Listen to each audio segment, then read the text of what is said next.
currency, but the only hope I will give you, young people, if we are united and we work together, share our common purpose and deliver it, we will give you justice and accountability. Thank you very much. May God bless you, Justice Maraga. We wish you all the best. Thank you very much. Thank you very much, Honorable Karoli Omondi, my jirani, and the gentleman who took me through primary school. Thank you very much for honoring our invitation. And just two things before I invite the next segment. I invited you here because I'm a former member of parliament. That is why I wanted you to invite you as a former member of parliament. Now I'd like to put on my other cap, which is the co-leader of the party. But before I do that, Honorable Karoli, I want to say two things just before you do. The number one, and it's a convention we've had at the party level, at the party leadership level, is that we are committed to working with like-minded leaders who are value-based, and that is the reason why, as the leadership, Honorable David Maraga did invite Leader Mwananchi here, and we shall work together, It's our commitment.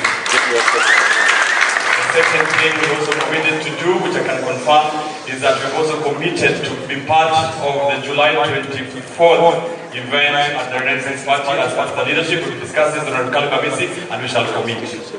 What we must not do, fellow Kenyans, is we shall not go back to the status quo. We must work as like-minded leaders to give Kenya what Kalibabisi and his party call a renaissance, what we call here a reset, a restoration, and a rebuild. So pass our regards to the Leader Mwananchi comrades, tell them we're together, and we will show up at the next Leader Mwananchi event when we're invited, so that we start working this journey together. Thank you very much, and pass our regards. Thank you very much. Thank you. Now, without taking too much time, we are committed to finish this meeting at 12:30, and we are strictly going to do that. I am wanting two people to invite my Honorable David Maraga. I'd like to invite Dr. Justice Juma, the party leader of Justice and Freedom Party, a young man I've known for many years, and thank you so much for honoring our invitation and for coming. Please come and spend some few minutes here before I invite Dr. Ruben Kigame. Thank you very much. Please give a hand clap for our party leader, Justice and Freedom Party. Thank you so much. Thank you so much, Honorable Network Party Leader. Wananchi wote, Bwana asifiwe. Naanza hivyo ndio yule jamaa sijue kwamba yeye anadanganya watu na Bwana asifiwe peke yake. Amen. I bring you greetings from Justice and Freedom Party, and may I take this opportunity to congratulate UGF Party for this wonderful occasion that you have invited us to. And also, I would like to congratulate you for bringing to Kenya such a wonderful presidential candidate, Honorable David Maraga. David Maraga stands out for integrity, accountability, and the rule of law that we actually need today. And we at the Justice and Freedom Party, we seek cooperation with such like-minded agents so that we may serve Kenya with leadership that does not sacrifice themselves, with leadership that does not please them, but pleases them. How can they deliver justice when their hand is soiled with blood?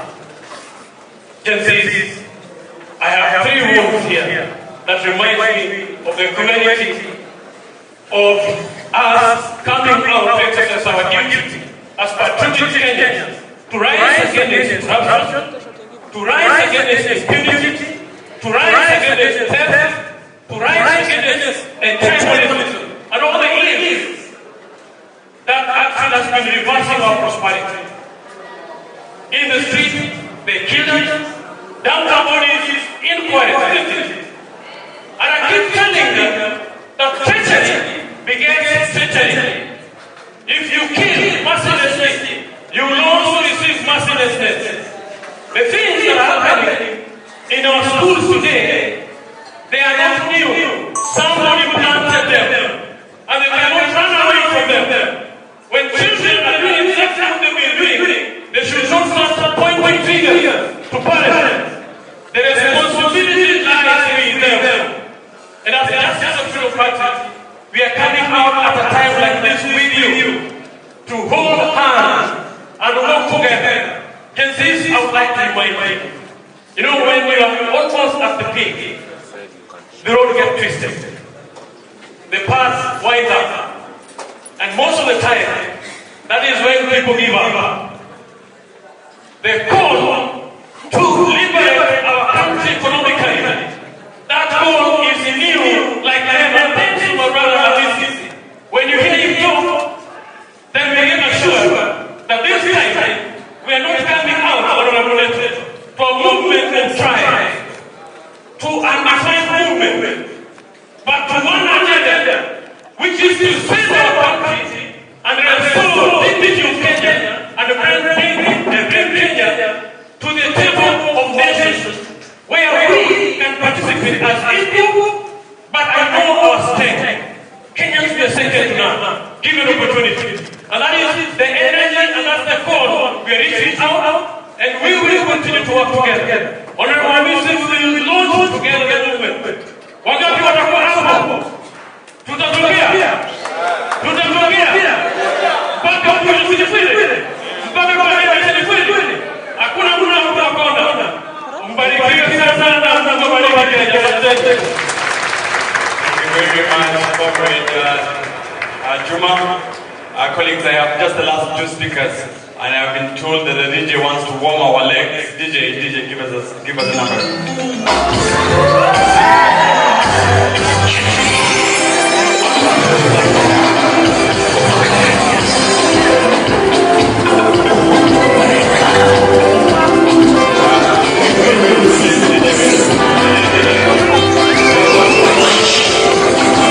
Please feel free to dance. I will be the father one to the point where we feel free to dance. Please go ahead, DJ.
First is to apologize to anyone else who wanted to speak and is not able to speak.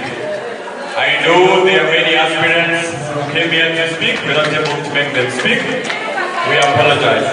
Now, just relax. Maybe you do the microphone. Unajua kwa chama cha Democratic Party tuko na nidhamu. Please. Tuko na nidhamu. Tunasikizana tu. I will also give you the microphone and you will also discover it's very difficult to speak. I will give you the microphone. So relax. Let me speak mine. I will also give you your time to speak yours. On the points now, please allow me to invite a long-time comrade, a friend I've known for a long time, presidential candidate several times, a man who gives me all the inspiration, and the one and the representative of Dr. Ruben Kikame of the Kenyan government. Please give Maraga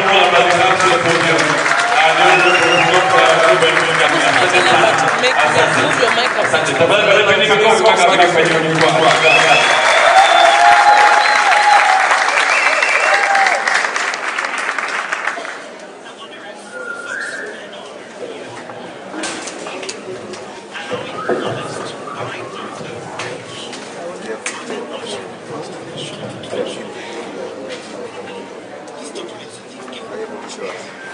Wananchi hoye! Wananchi hoye! UGM! Atikume! UGM!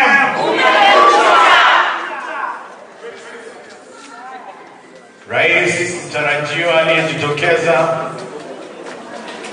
former Chief Justice wetu Emeritus Maraga, na uongozi wa UGM na wananchi waliofika hapa, hamjambo tena. Ninaitwa Ruben Kigame na ni rafiki wa Chief Justice Emeritus David Maraga. Ni rafiki yangu wa karibu na pia ni mentor kwa mambo ya kulinda sheria. Nimekuja hapa kufanya mambo mawili alafu nikae chini. Jambo la kwanza, nimekuja kutangaza kwamba mimi na Chief Justice Emeritus tunataka kutembea pamoja.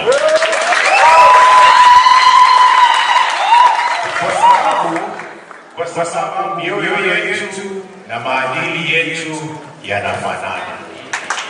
Na hakuna haja ya kuinvent the wheel. Hello? Mnanipata? Hakuna haja ya kureinvent the wheel. Jambo la pili, nataka mfahamu sisi Kenya tuna shida 4 kubwa. Shida ya kwanza ni mdomo. Wengi tukifungua mdomo ni uchafu unatoka ndani. Halo? Matusi na kudharau wananchi. Watu wanaongea ni kana kwamba wananchi hawa exist. Na wanaongea ni kana kwamba vijana hawa exist. So wanakuwa mfano mbaya, kutukanana ovyo ovyo.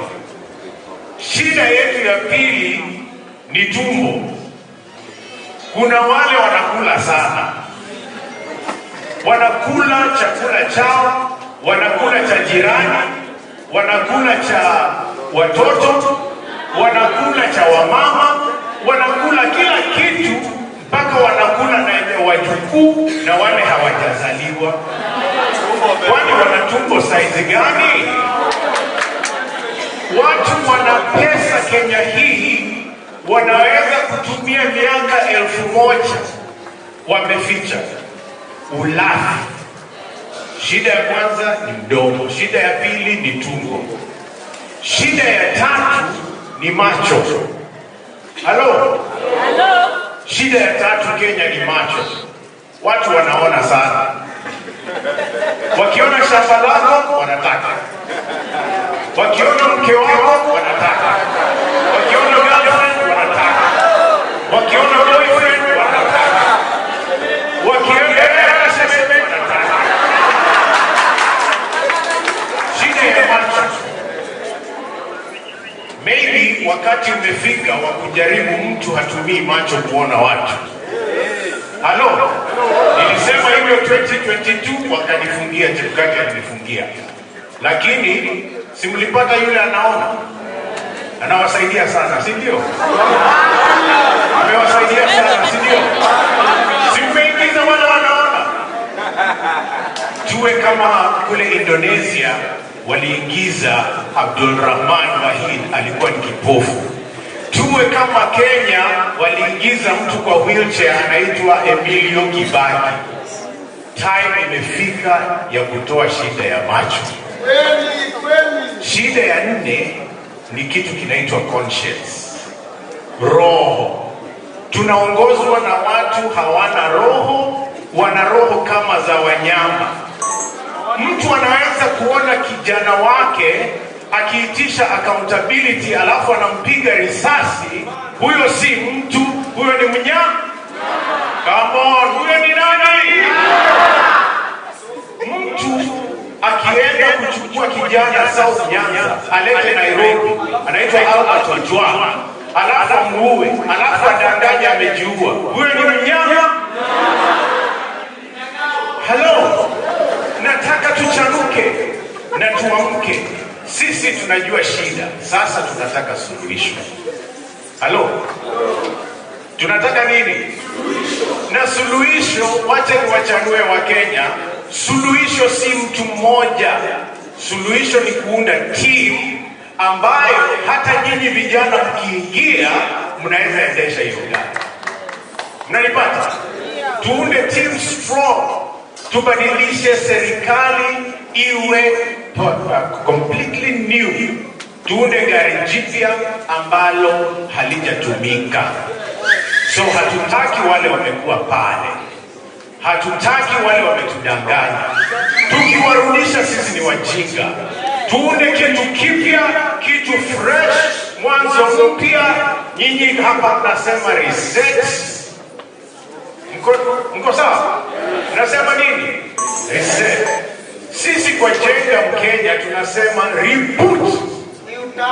Reboot zote ni new town. Tunataka uso mpya. Tunataka nini?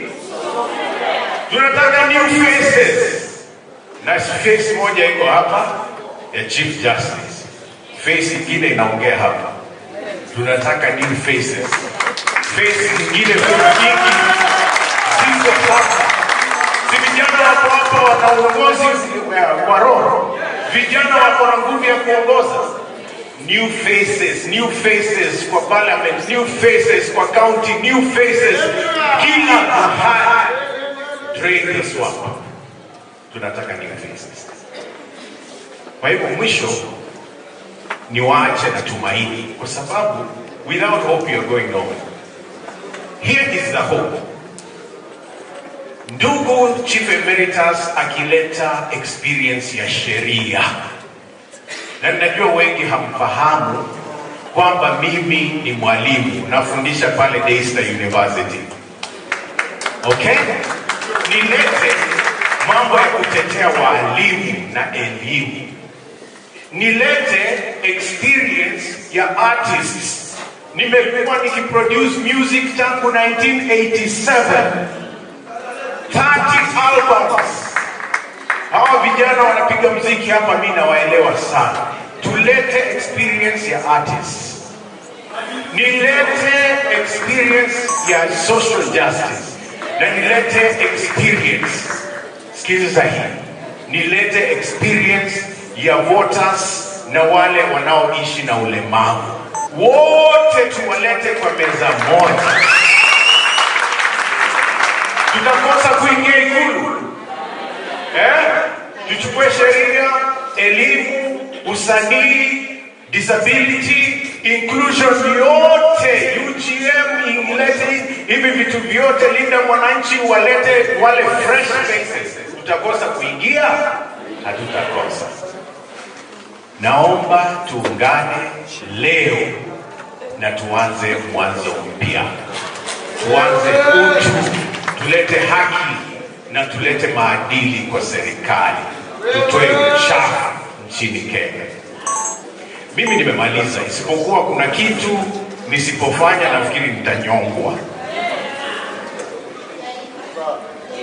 Mtanipa dakika moja niipe?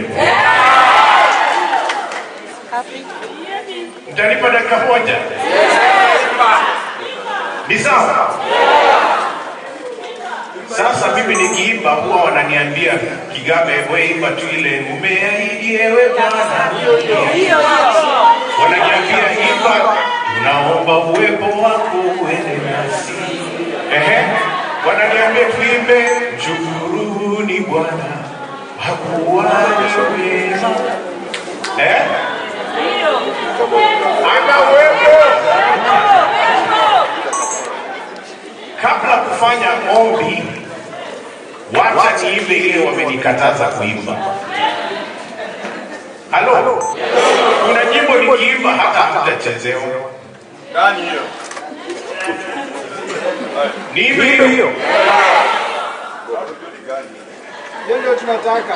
Haya, wacha niende kwa nyimbo. Ala.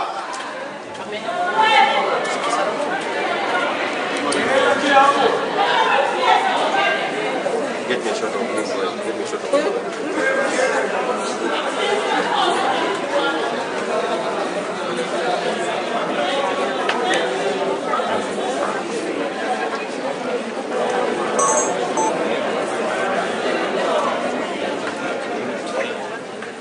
So nataka ikiwezekana msikize yale nasema kwa wimbo, ndio isiwe ati aliimba kitu kizuri. Sikilizeni maneno.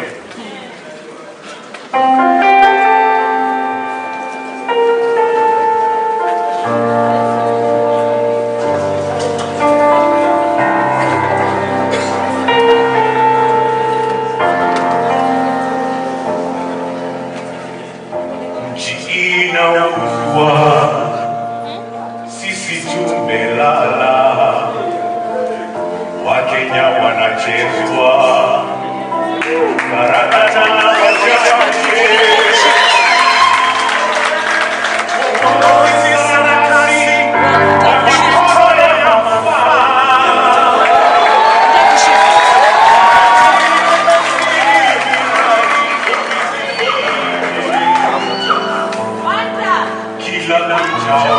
wachache.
Hospitali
finished, but I'd like to do two things. I'm going to request the DJ to play our traditional anthem, Maraga. And as he does that, all the aspirants of UGM in Nairobi, please come on the stage. Is that okay? All the aspirants.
What I'd like to do is I would like to give this particular microphone to Daniel Maraga, who is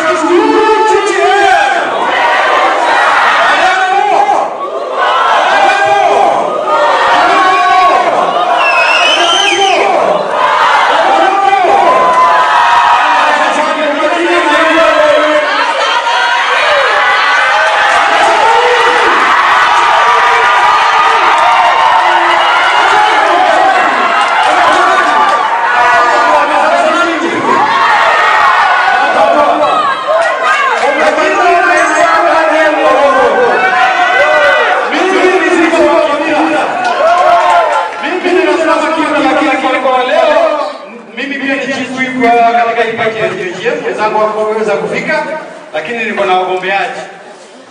Haraka jina na mahali unagombea kiti. Sawa sawa? Hakuna story mingi, jina na mahali unagombea kiti. Unaanza wapi? UGM!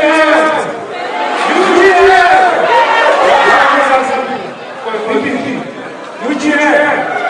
Kwa jina Baba Mnadi ama Jackson Kinga nagombea kiti cha ubunge wa South Constituency. Asante.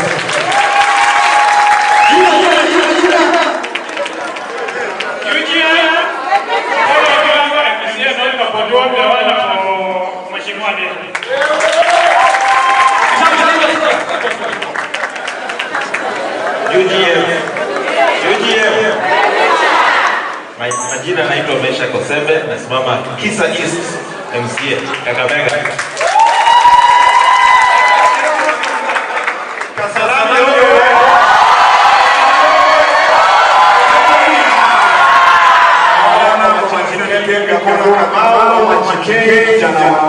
Nashukuru sana hapa UGM.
Brian, Senator, Kiambu constituency. President Maraga.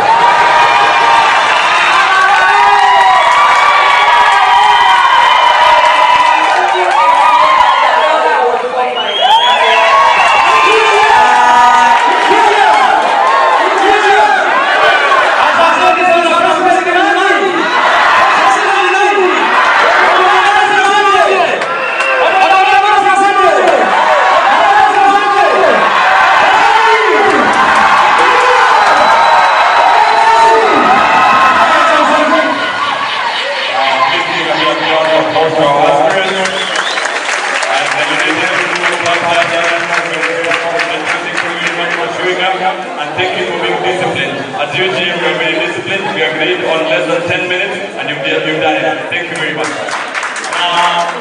Colleagues, we are moving to the last segment. I'd like to request for 10 seconds. Is that okay? To keep me to Kidogo. A couple of years ago, as the reformist movement of this country, we were looking for persons who could deliver the Kenyan dream. And we sought many people in this country who could deliver that particular dream. There were many names on the table, but as the United Government Party, we settled on a gentleman we met whose character, whose virtues, whose values were those aspirations that we lived as a United Government Party. Our party believes in the principles of constitutionalism and rule of law. Ya kwamba katiba lazima itekelezwe.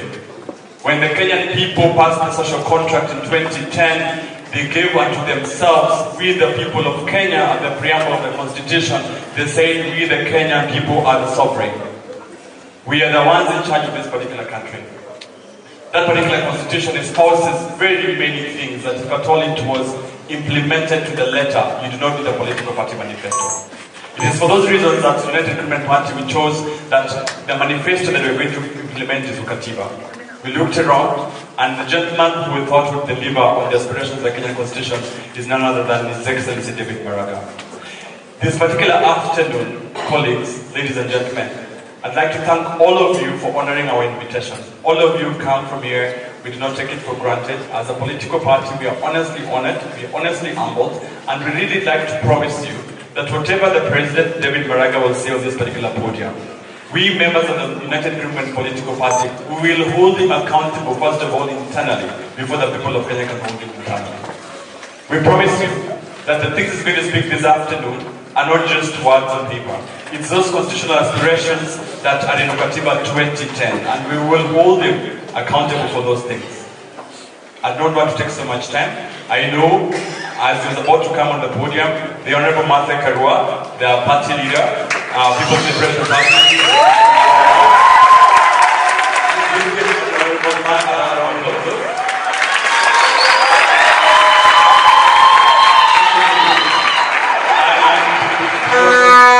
Because my role was very simple. I was going to invite His Excellency David Maraga to come on the stage, and as he does that, he will then invite the Honorable Martha Karua to speak. Is that okay?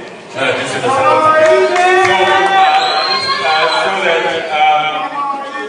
thank you very much. And as Honorable David Maraga comes on stage, ladies and gentlemen,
Jasmine Musa.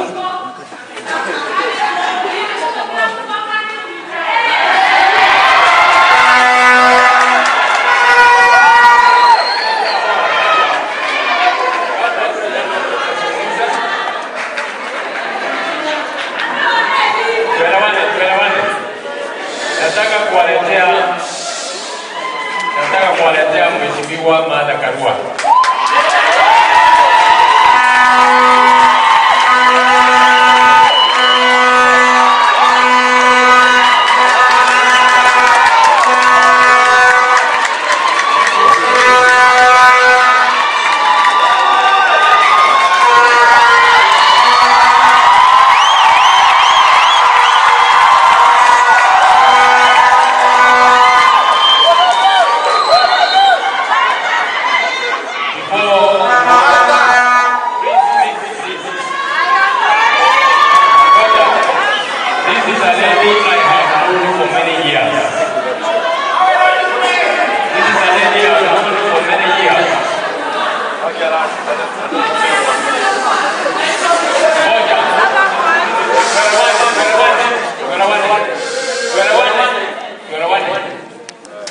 Huyu ni mama nimejua kwa miaka mingi sana. When she was a magistrate in Nakuru, I don't know Mheshimiwa if you will remember. I appeared before her. I had a case and there was a senior provincial administration officer who was uncomfortable with the questions I was asking him. Some of them he refused to answer. I turned to the magistrate, and you know what the Martha Karua said? Answer all the questions you are asked until I tell you not to answer.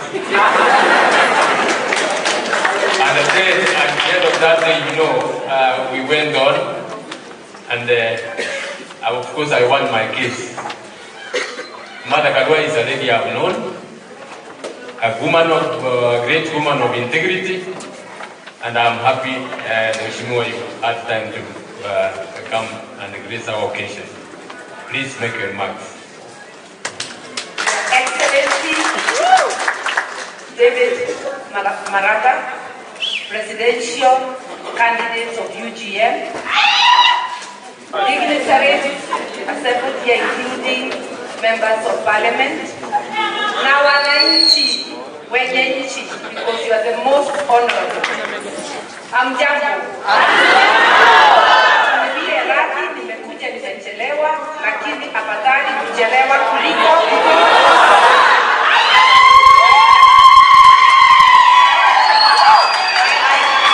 Indicated to my colleague that I'll come even if for a short while, because I hold him in high esteem. His values, my values, the values of my brother Ruben Kigame here, and a few other leaders align. So when he calls me, it is my duty to come and support what he is doing. I have no fear that there is any word that will come out of his mouth which will ashame me. So I'm here confident. I know he's aiming for the presidency. Similarly, I am aiming, and many others. And we say competition is healthy. As in this country, nobody is going to make it without collaborating with others. So we are finding our ground on how to collaborate. The ultimate decision is yours. But the importance of today, a national conversation on issues that matter. Youth, unemployment, cost of living, governance, the key questions that matter. The runaway corruption, the daily killings from the arms that we buy to protect us. You have been holding important conversations. I'll be told of the things that were said. I will not delay my colleague here. I just wanted to say, I endorse the things that you've been discussing. I want to congratulate you, my brother, for convening this meeting. We have to keep convening. These conversations are very, very necessary. Especially our security. As I came in, I remember that I went out of my office running I didn't even get people to come in. I just came out and read, I said, oh my God, era of police. But I said I'll handle it. But I did find schools, I found good people in this presence.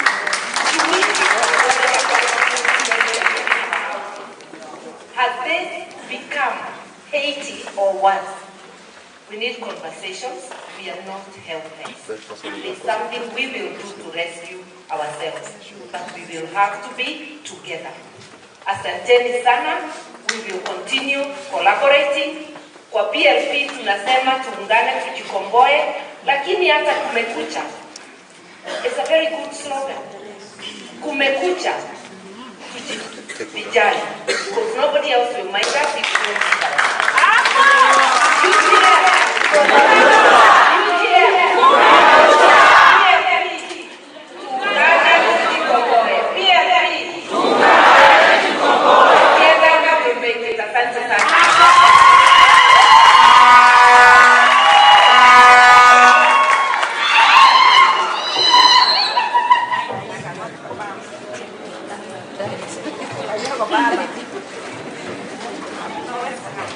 Asanteni sana as they said.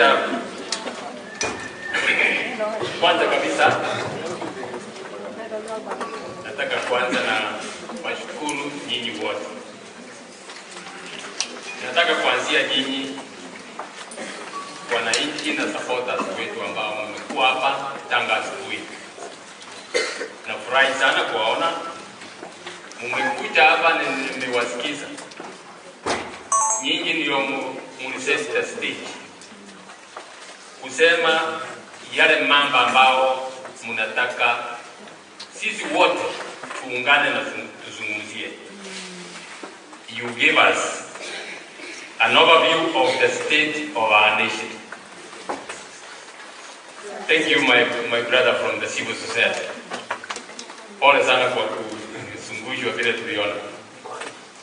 Na nataka kuwashukuru sana na vile mmesema mambo ambao mmesema ni yale mambo ambao yako kwa roho yangu.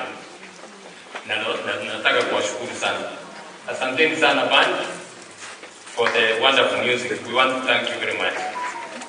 Young people, leaders from universities, I want to tell you that we appreciate your presence here. You are the owners of this country. Young people, you are the owners of this country. You have a long life ahead of you. We want to make sure that we live a country that serves you, that you will work in as you serve this nation. I want to thank you most sincerely.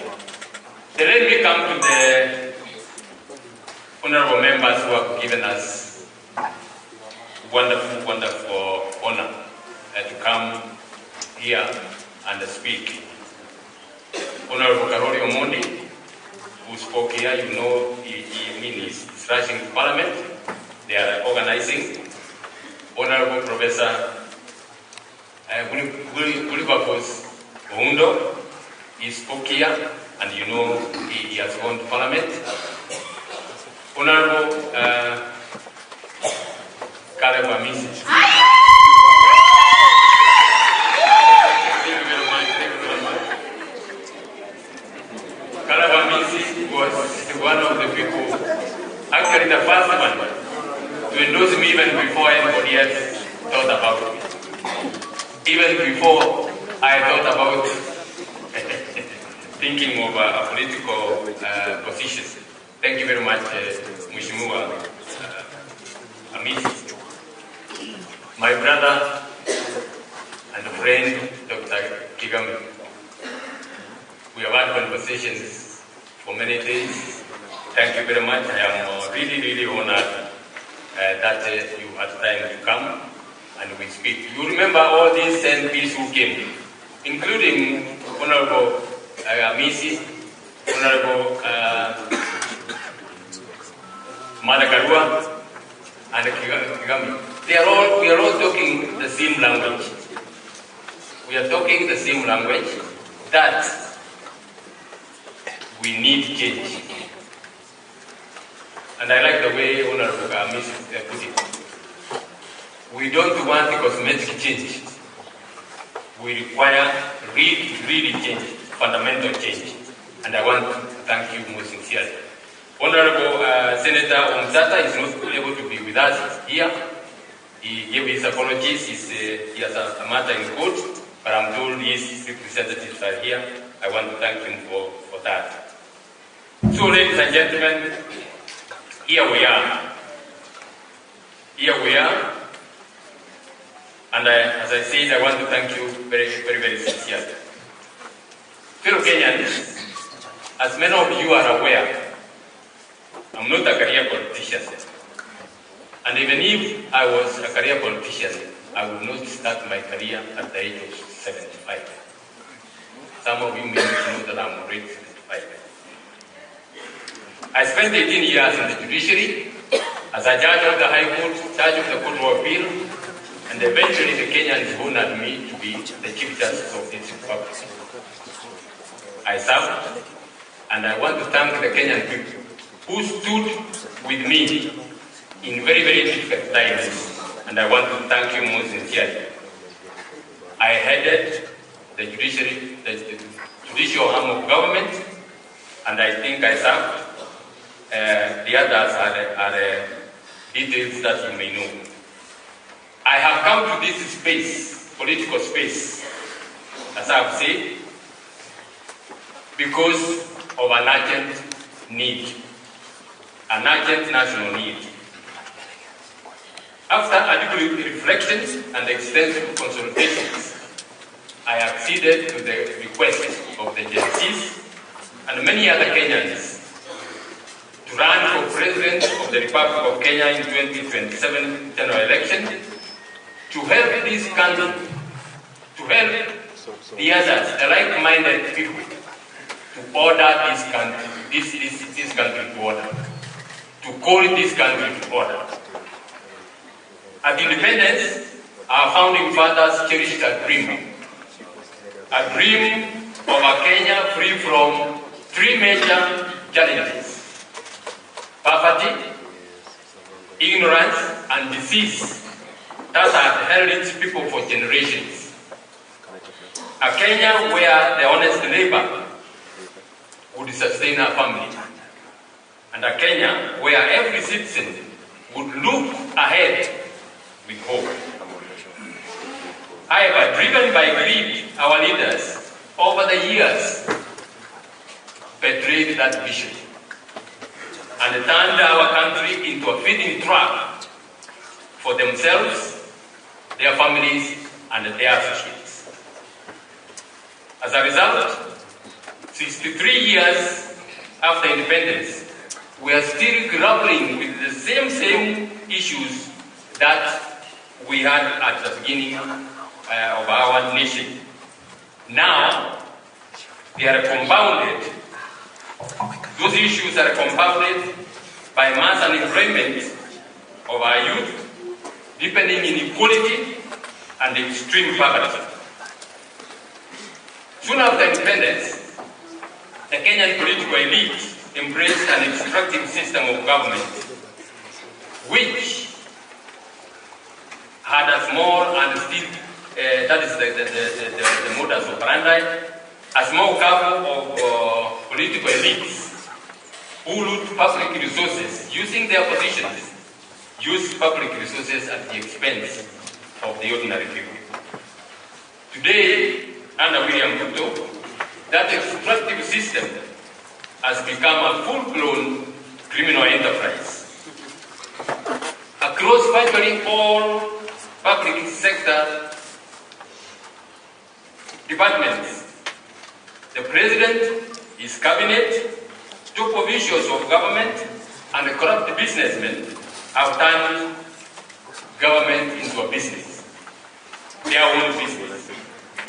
They have created programs which you know, like SHA, affordable housing, PPPs, as well as G2G importation of fuel, and embarked on mega projects, all geared to stealing from the Kenyan public.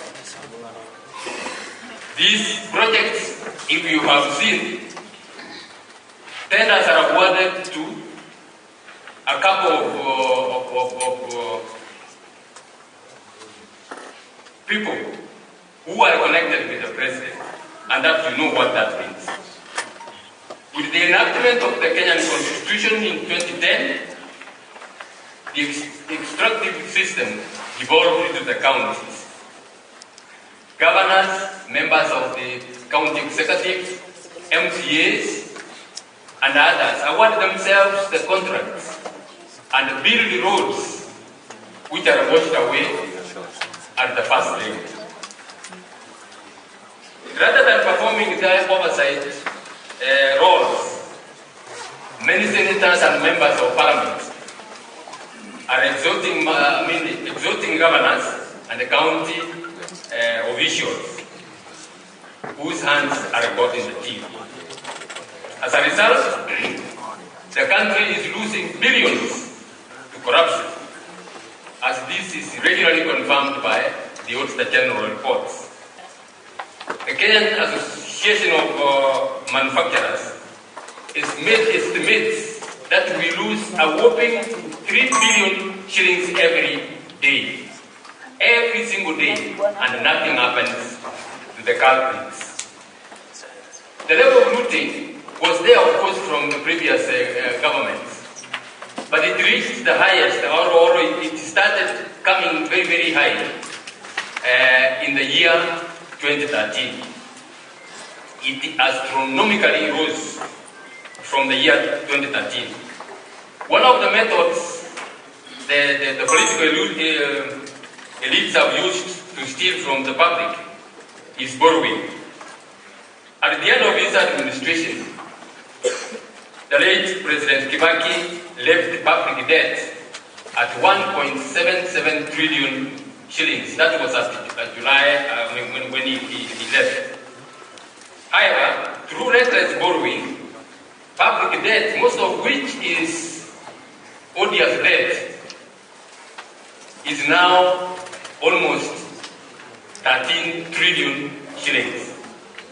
With the result that the domestic borrowing has mopped liquidity out of the local market and ruined business enterprises in the country.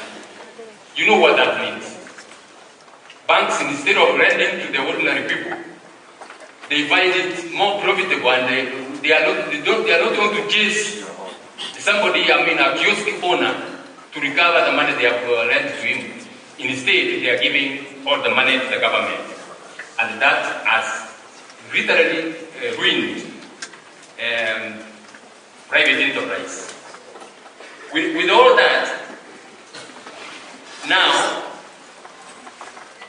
in this budget, in this year's budget, 2026-2027 budget, which is 4.8 trillion, out of that, 2.3 trillion, which is equivalent to 48% of the national budget, is going to be to loan repayments. That's not all. This government now, the Ruto regime, has now resorted to securitization. Securitization is borrowing on the security of tax revenues, future tax revenues.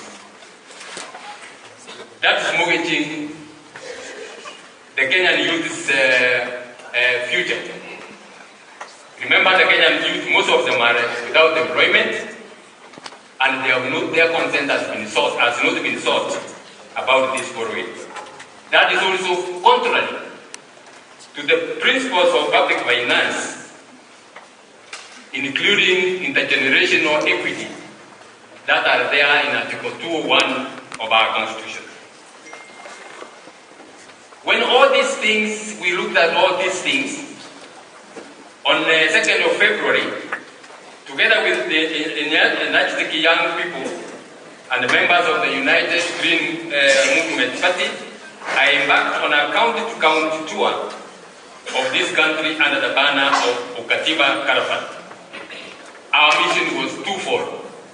One, to first of all go to the Kenyans, come to you Kenyans, and listen to you, and hear your aspirations and hear your frustrations as the Kenyan people.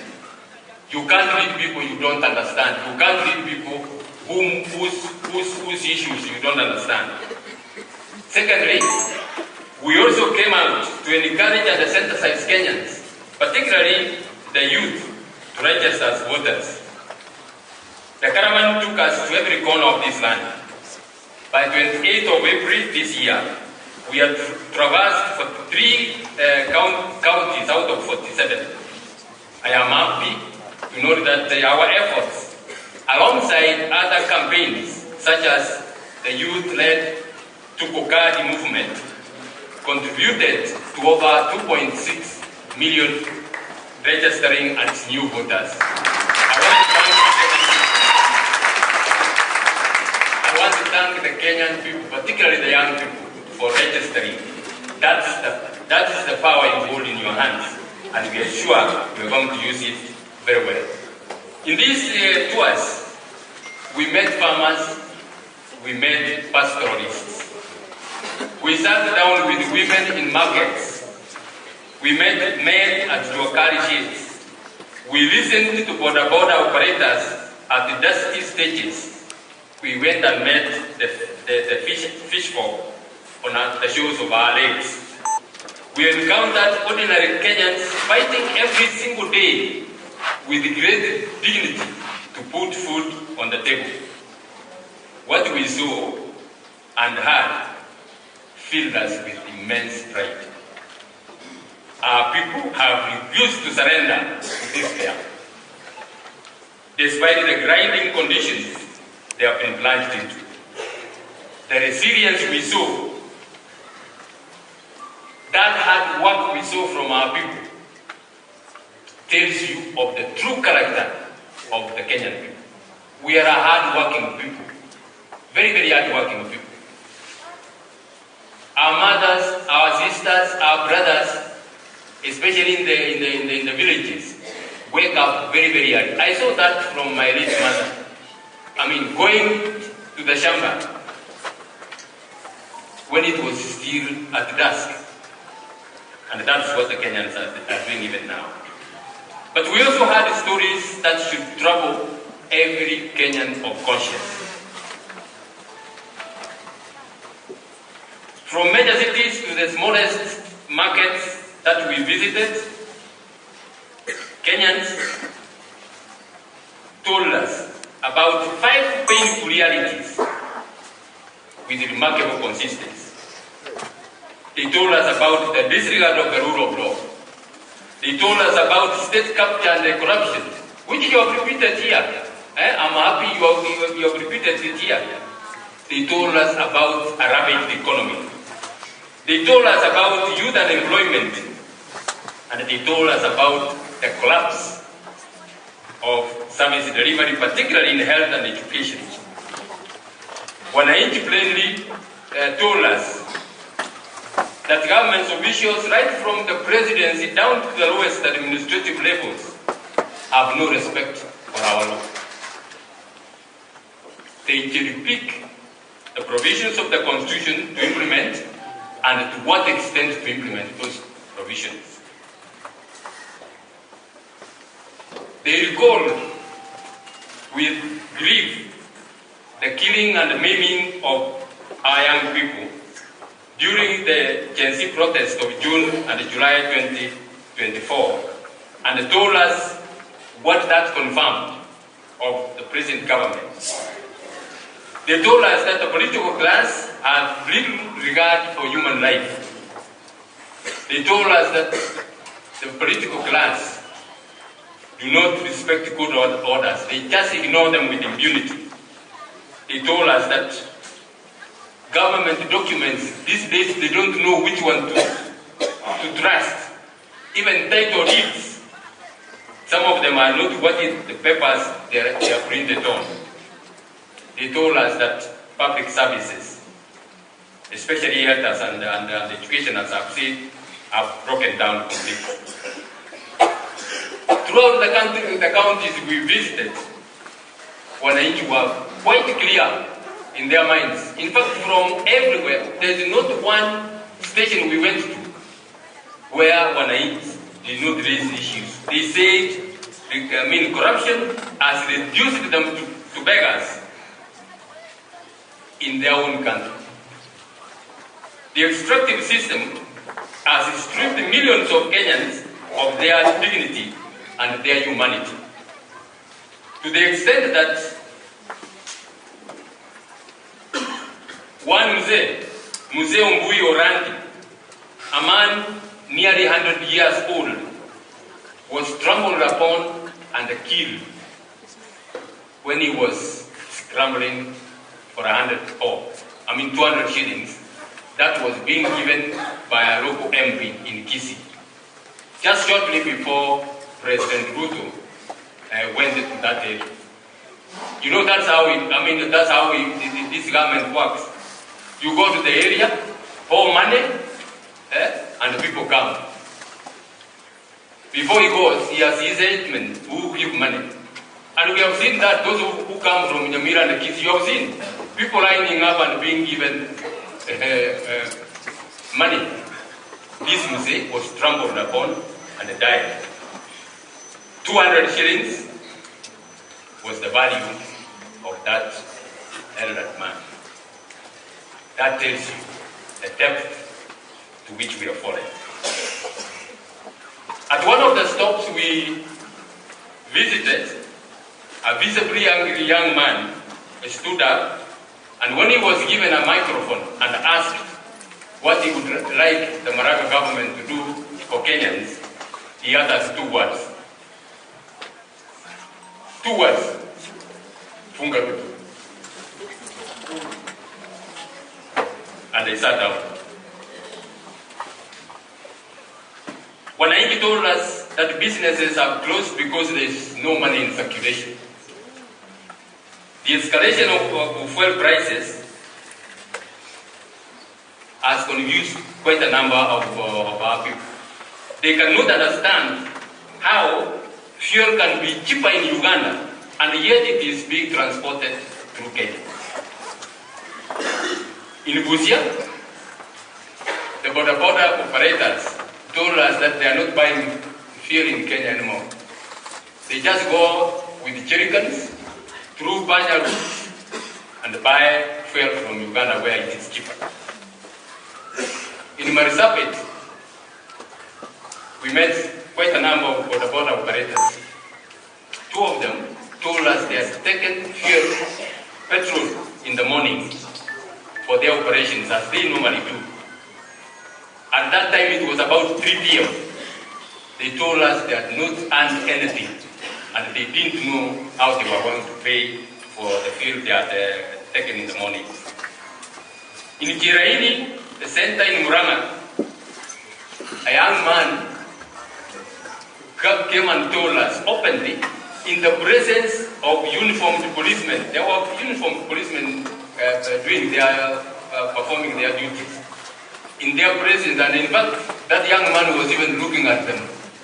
He said, I am tired of the life of stealing.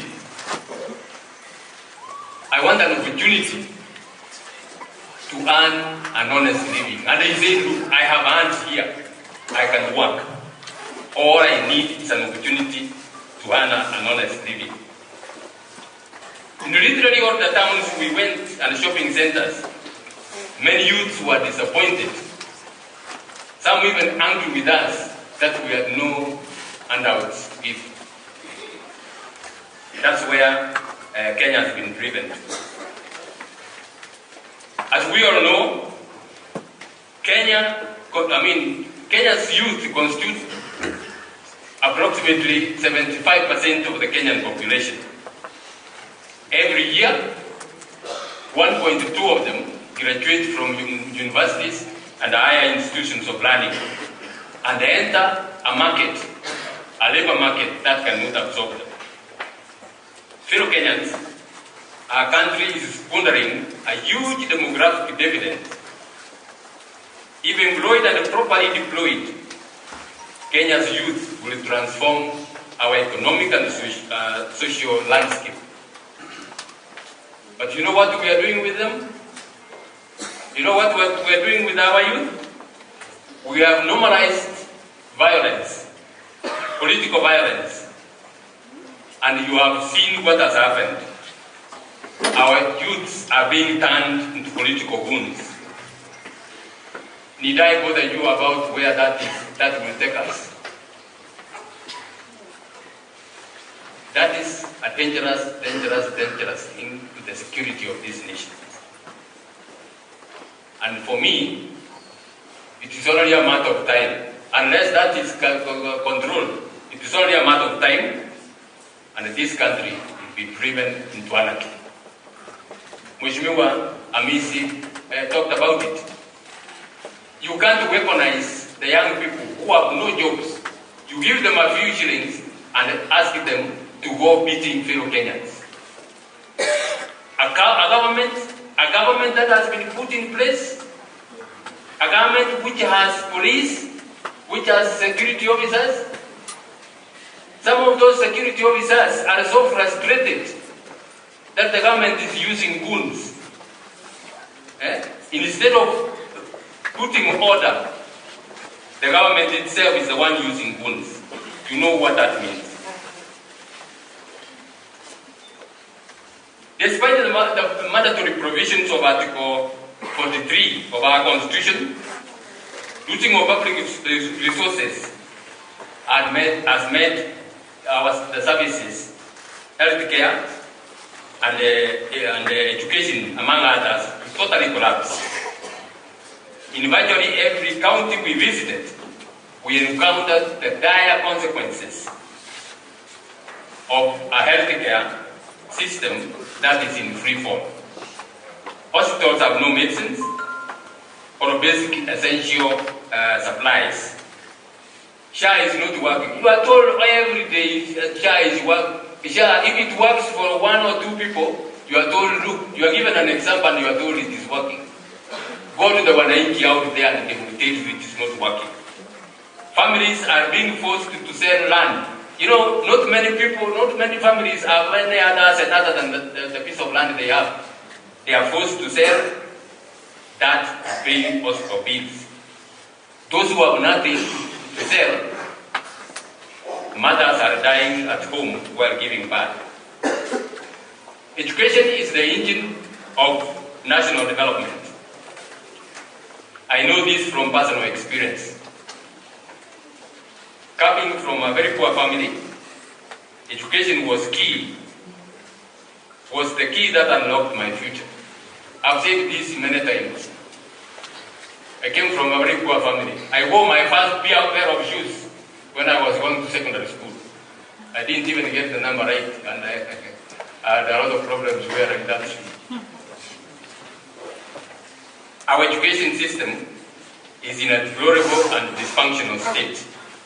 Not because we lack funds, but because a greater portion of the education budget is being stolen, and you have seen the hasty and reckless implementation of the CPC, now called CPE, where we have great challenges. The report by the National Examination Council recently that 73.2% of grade 3 learners failed to attain minimum proficiency in mathematics, and 58.9% are struggling with basic education, should worry not only the parents, every Kenyan of conscience. Why? This is the kind of education we are giving to our children. These are our future doctors. These are our future architects. These are our future engineers. How can we gamble with the lives of our children and actually the welfare of our nation? And yet, our Constitution guarantees every Kenyan citizen inherent dignity and requires the state to take concrete measures, including affirmative action, to ensure that the youth access employment. How do the youth access employment in a ravaged economy? These are the truths we gathered from our Okativa caravan. These are not opinions, my fellow Kenyans. These are not opinions. These are honest, lived realities. The Kenyans who spoke to us in raw honesty and quiet courage. Can we go on with this? Can we go on with this? No. We must change. We have no choice but to change. We need to reset our country. We need to restore. We need to rebuild our country. Fellow Kenyans, 16 years ago, we gave ourselves one of the most progressive constitutions in the world. I can tell you that with authority. I've read very many constitutions in the world. In the course of the nature of my work, I had to compare and read other constitutions of other countries. And when I say, like many other lawyers have said, we have one of the best constitutions in the world. What we have are the challenges. This was a pact meant to decisively break the neo-colonial extractive system and build a Republic of Kenya anchored on social justice, prosperity, and human dignity. But that has not come to be. We must reset our country to order by reconstituting our governance system in strict adherence to the Constitution and the rule of law. If you give me the privilege of leading this country, I will dedicate my presidency to dismantling the culture of impunity. No one will be above the law. Not the president.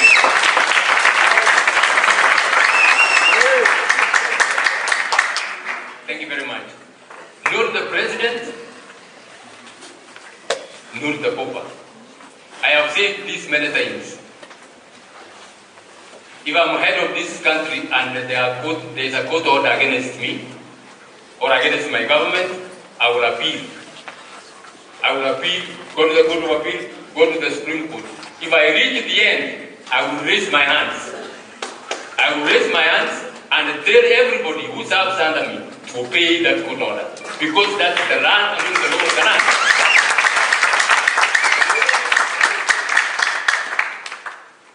A civilized government is one which obeys the law. It should lead by example. I will do that. We must reverse the imperial presidents, where the president is considered as the sole provider of development.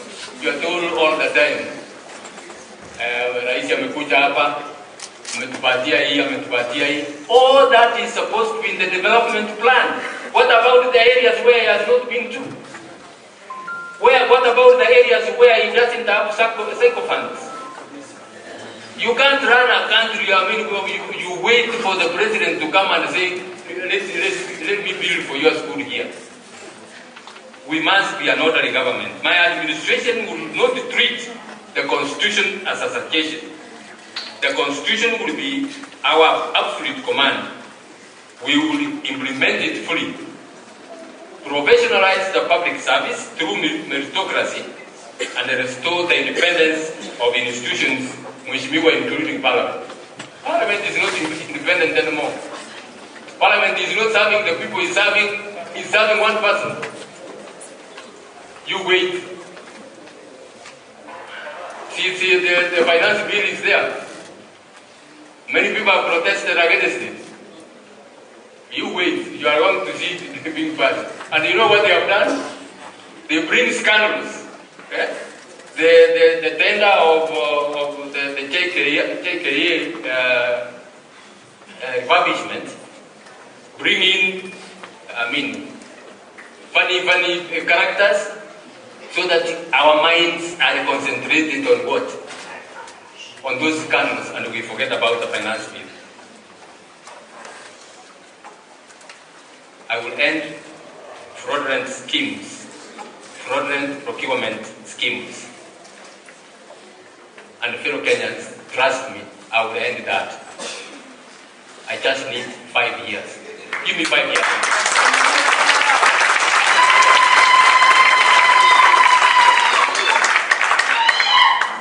It has taken Ruto less than 5 years to literally demolish this country. I need 5 years. Call this country to order. Get Kenyans of goodwill.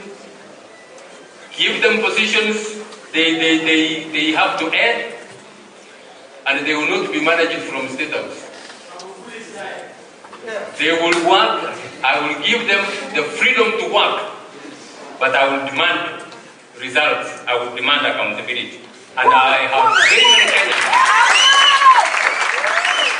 We have very many Kenyans, professionals, who are ready to work for their country. We are going, even you, will give you an opposition when you being put by one, so that we will have a country. Our leadership has become rogue and uncaring. Under my leadership, we shall restore humanity and dignity to the Kenyan people. Extrajudicial killings will be a matter of the past. And local detentions, we will not entertain. There will be no sacred cows. All suspects, criminal suspects, will be arrested and prosecuted in accordance with our constitution. Ladies and gentlemen, we are not, Kenya is not an island. We must maintain friends and be in the community of nations. But we must guard our sovereignty and our hard-won independence from erosion by vestiges of colonialism. We shall engage the world in the spirit of Pan-Africanism, respecting international treaties and norms that foster regional integration and international cooperation, human rights, and good governance. Our battered image as a repressive state and a client of foreign interests must be changed. You saw even what was on KTN. Foreigners, and worse still, criminals have been given our passports. Have been given our passports. You are not safe. We will revoke all those passports. We will revoke all those passports. Our sisters and brothers in the diaspora, who make immense contributions to this country's economy and social fabric, will be accorded full rights as equal citizens of our motherland. Fixing our economy begins with getting our governance right. From agriculture to tourism, from mining to manufacturing, we must leverage on modern technology and professional expertise to address what ails our economic foundations. Agriculture, which is our mainstay, the mainstay of our economy, will be given priority in my presidency. Extension services must reach farmers. Those who are from the farming community know. There used to be a time when extension officers used to go to the people. These days they don't even have fuel to go to the people. The people don't even know what kind of variety of maize or which one they should grow in which area. Extension services will reach the farmers. Farm inputs will be affordable, and where appropriate, subsidies will be given. We will not give sand in the name of fertilizer. The governance failures afflicting tea and the coffee sectors must be corrected. The devastation caused to our rice farmers in Mwea. And we were there, my colleagues, those who were with me, we were there and we heard what our brothers and sisters in Mwea told us. They grow one of the best varieties of rice in the world. But the rice is in stores, they can't sell it because some cartels have been allowed to import rice and flooded the market. Western Kenya sugar farming will be given priority and we will deal with the issues that are there. Fellow Kenyans, it is public knowledge that a number of companies have closed operations in Kenya and relocated some to our neighboring countries. The business executives who spoke to us during the Okateva caravan were unequivocal. This government has made Kenya impossible for competitive business. Factory owners told us that there will be no meaningful manufacturing that can be done in Kenya without drastically reducing the cost of fuel. That will be a priority in my government.